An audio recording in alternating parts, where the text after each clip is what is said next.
arte de rua aí já muito melhor. Feito de noite. Não atrapalha trânsito, não atrapalha nada.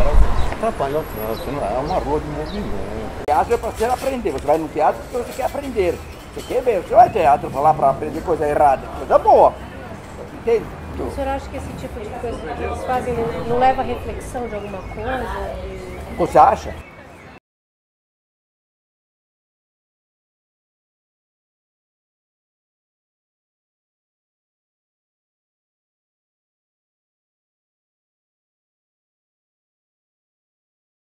Qual é a distância entre a arte que você vê e ou faz e o cotidiano das pessoas da cidade onde essa arte ocorre?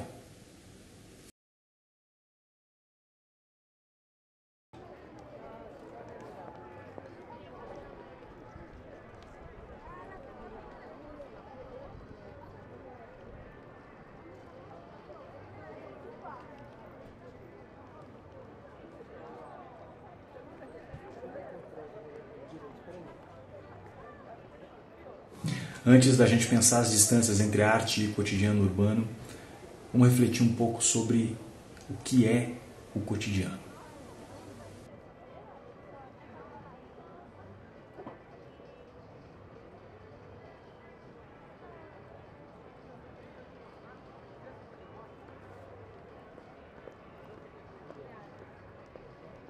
Provavelmente o cotidiano é o que você pensou e é também o que outra pessoa pensou enquanto vê essa videoaula agora ao mesmo tempo, e também é talvez o que outra pessoa vai pensar daqui a 100 anos se essa videoaula permanecer aqui na rede durante 100 anos.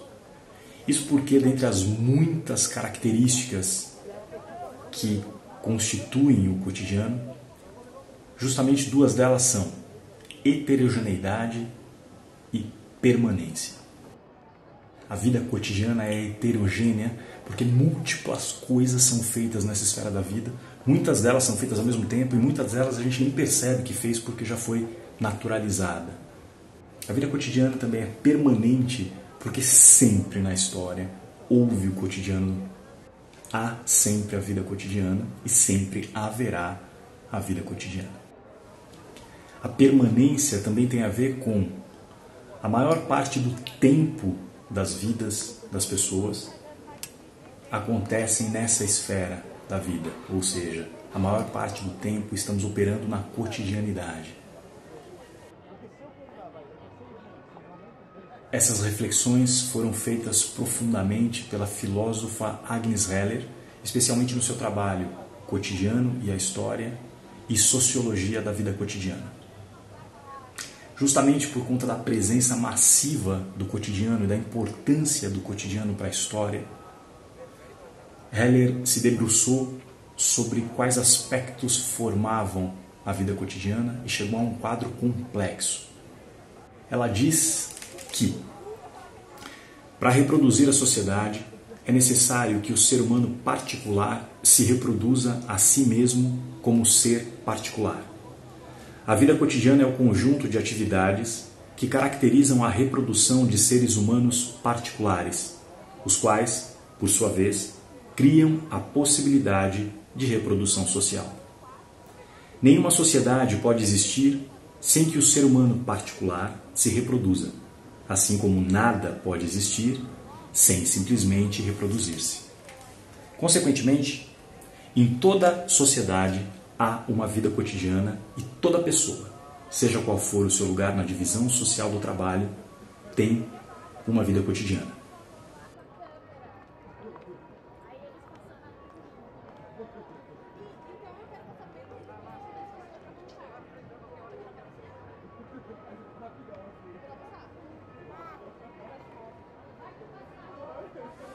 Por isso, para Agnes Heller, o cotidiano é o fermento secreto da história.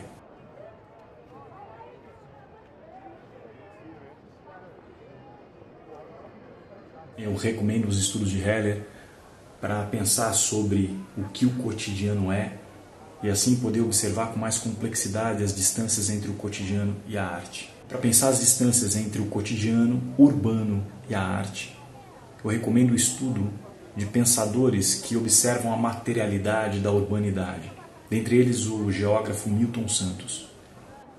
O urbano é, frequentemente, o abstrato, o geral, o externo.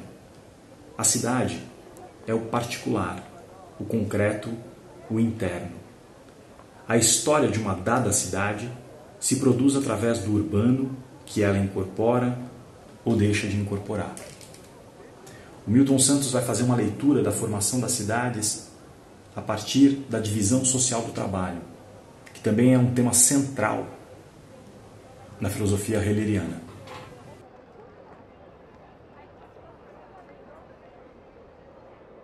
Qual é a distância entre a arte que você vê e ou faz e o cotidiano das pessoas da cidade onde essa arte ocorre?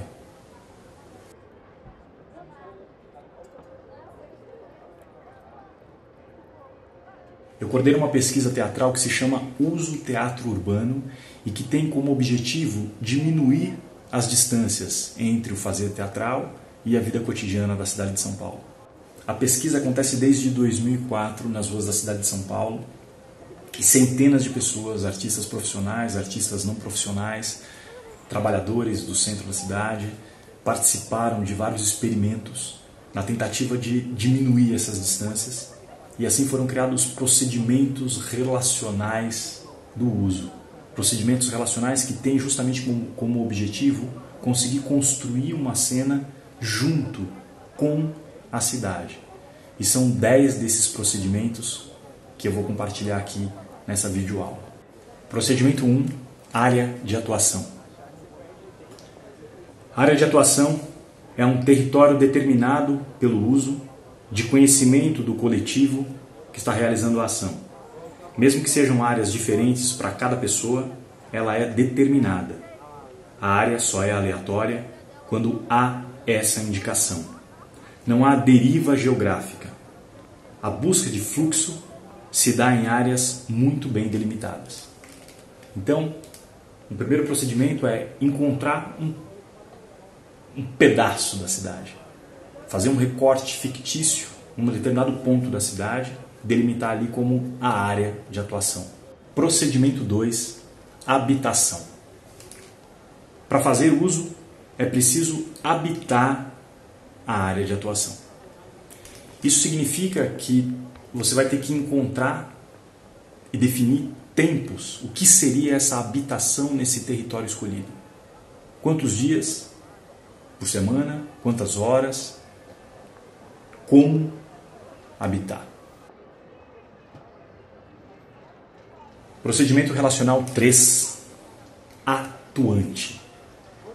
Atuante é a pessoa que participa de uma ação do uso.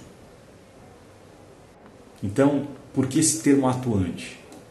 Para sair de uma especificidade do trabalho do ator, da atriz, do dançarino, da dançarina, sair dessa especificidade. Qualquer um pode ser atuante e qualquer pessoa, independente da sua especificidade profissional, pode se tornar um artista de uso.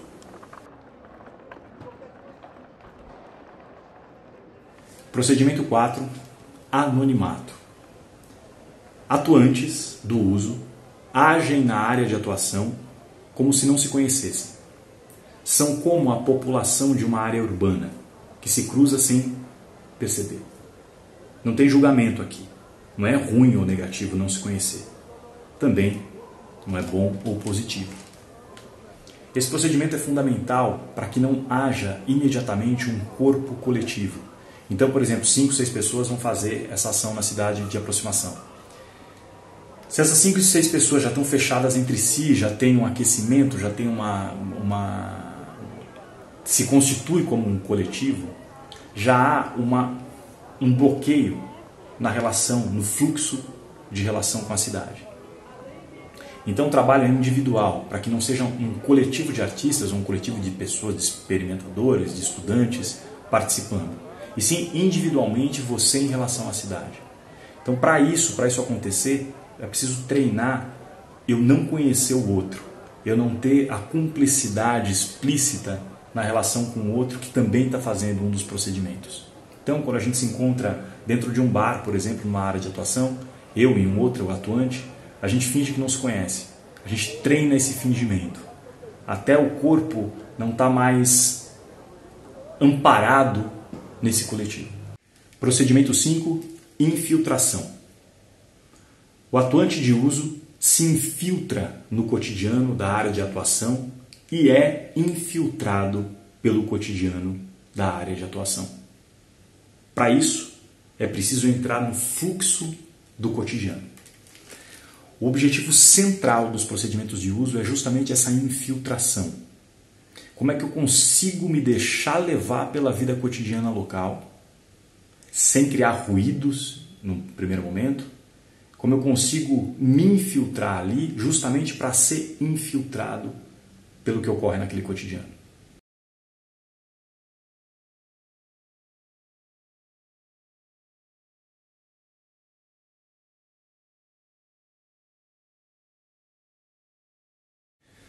Sexto procedimento relacional: suspensão de visões de filtros pré-existentes. São suspensas provisoriamente as visões ou os filtros que o atuante tem. O atuante de uso faz essa suspensão para conseguir entrar com maior inteireza no cotidiano local, sem enquadrar esse cotidiano em um olhar pré-existente. Ou seja, eu não chego ali com o meu projeto. Aliás, eu chego com um projeto e o projeto é chegar ali. Chegar ali. Se deixar levar pela materialidade local. Então, para isso, esse filtro ser suspenso. Para eu poder me relacionar com o fluxo cotidiano. Então, o filtro presente é esse. Eu me deixar levar, ser levado pelo cotidiano local.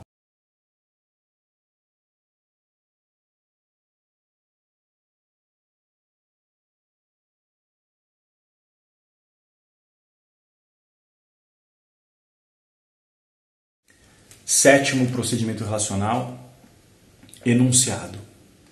As ações de uso se dão pelos enunciados. Eles são simples e diretos. Eles devem ser compreendidos por cada atuante com clareza antes da sua execução, para que ele seja praticamente esquecido durante a experiência. O enunciado é provocador de relações. Ele deve ser radicalmente realizado em sua totalidade e precisão. O enunciado deve ser anotado, de preferência no celular, com alarmes dos horários já programados. O enunciado deve ser realizado na ordem e nos horários marcados, na duração marcada. Os enunciados são compostos por um título contendo a numeração do enunciado, procedimentos que serão trabalhados, experiência, horário ou duração do procedimento, local a ser realizado, o procedimento, observações e observações gerais. O enunciado é um modo de conduzir a ação com bastante objetividade. Agora, o que acontece dentro da ação, as relações que se estabelecem ali dentro, é que é a matéria-prima do uso. Oitavo procedimento relacional, qualquer. A pessoa que é atuante de uso faz na área de atuação o que qualquer pessoa faria. Exemplo, o que a maioria das pessoas faz na farmácia. É isso que o atuante vai fazer na farmácia. A pessoa só pode realizar ações que estejam de acordo com o que ela é. E esse é pela opinião da maioria sobre ela, ao vê-la. Quanto mais a aparência da pessoa se misturar no cotidiano local, mais ações poderão ser realizadas. Também deve ser levado em conta o que a pessoa tem no momento da realização da ação. Pode-se realizar qualquer ação, desde que a aparência da pessoa esteja de acordo com a ação e desde que se tenha o material para realizar. Contagem de tempo. Sempre há contagem de tempo em uso e essa contagem é soberana. Conta-se o tempo por relógio, por respiração, por ciclo respiratório, por faróis verdes, por pombas, por idosos lendo, etc. O tipo de contagem de tempo é indicado no enunciado. Por exemplo, contagem de tempo por relógio. Os horários estipulados devem ser seguidos exatamente. A duração da ação tem o tempo do início dela até a partida para a nova ação. Exemplo, se às 16 horas faço uma fila e às 16h05 faço um mapeamento, a fila durará 5 minutos. Contagem de tempo por ciclos respiratórios. Um ciclo respiratório é uma inspiração e uma expiração completa. Quando a contagem de tempo é por ciclo respiratório, o atuante realiza a ação na quantidade de ciclos respiratórios enunciados. Contagem de tempo por pombas. Conta-se o número de pombas. Quando a contagem é por pombas, o atuante realiza a ação no tempo de sua contagem.